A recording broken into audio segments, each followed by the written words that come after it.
Chaussettes de rigueur, les yeux rivés sur l'ordinateur, vous êtes bien dans une école qui forme au codage sur Internet, la Wild Code School. Les 29 élèves préparent une compétition en équipe où ils doivent réaliser le prototype d'un site pour un client. Créer des sites gratuitement pour des communes ou des entreprises, c'est d'ailleurs la nouveauté de cette année 2018. C'est vraiment le moment où ils se frottent un peu à la réalité de ce que c'est que le métier de développeur.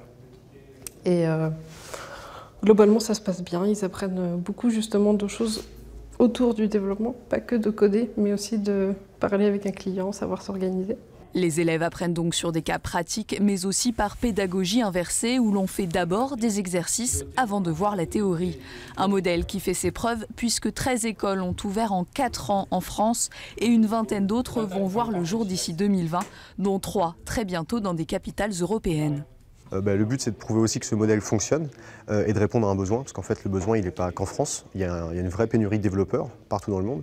Et donc, les zones les plus proches déjà de nos territoires français, c'était l'Europe. Donc, le but, c'est aussi de répondre à la demande du marché, c'est de fournir de plus en plus de développeurs.